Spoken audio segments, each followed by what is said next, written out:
Donc, je suis Simon Woodsworth, je suis donc coordinateur du comité régional des pêches maritimes et des élevages marins du Languedoc-Roussillon.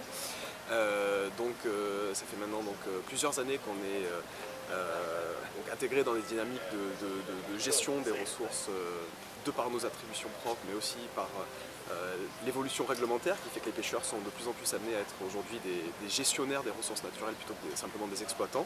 Donc voilà, le travail qu'on développe, c'est un travail de gestion des pêcheries et aussi de conseil finalement à tous les acteurs qui peuvent être amenés à être des gestionnaires du milieu marin et des aménageurs du milieu littoral. Effectivement, alors la gestion des ressources, c'est le cœur de métier.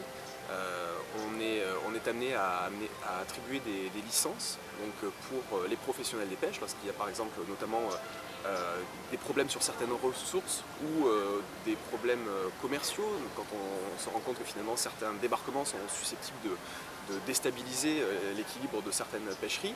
On est amené donc à donner des licences, donc à vocation plutôt environnementale ou à vocation plutôt commerciale.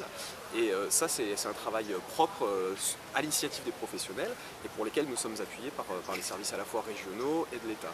Il y a aussi la réglementation communautaire qui fait qu'aujourd'hui on est amené à proposer à la Commission européenne des plans de gestion et ces plans de gestion sont finalement une nouvelle opportunité de travailler main dans la main avec les scientifiques, avec l'administration pour essayer de proposer des plans qui sont à la fois compatibles avec la réglementation nationale, locale et régionale, avec les avis scientifiques et avec les attentes des professionnels.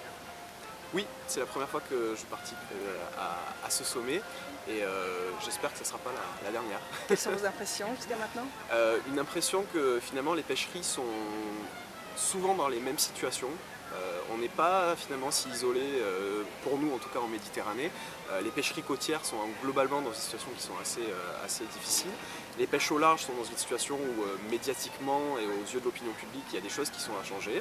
Je pense que par exemple la certification c'est quelque chose qui peut amener un nouveau regard du public sur ces pêches-là. Effectivement nous on travaille beaucoup sur la pêche côtière et sur les communautés de pêcheurs et je pense qu'il y a du travail à faire à ce niveau-là avec des partenaires à l'étranger notamment. Relativement négatif parce que la redondance finalement de l'image du pêcheur, c'est le pêcheur qui fait des barrages, qui bloque le port, qui vide des étals de poissons et qui laisse passer des gens finalement sur les autoroutes.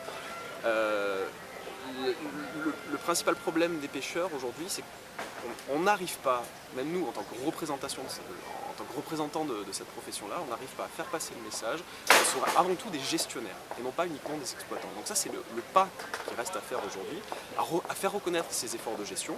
C'est fait dans certains cercles de discussion, mais ce n'est vraiment pas fait dans l'opinion publique et plus globalement dans l'aspect médiatique de cette valorisation, de cette communication. Donc c'est le pas qui reste à prendre aujourd'hui. Effectivement, on espère pouvoir revenir un de ces jours sous le soleil d'autres horizons ailleurs qu'à San Diego.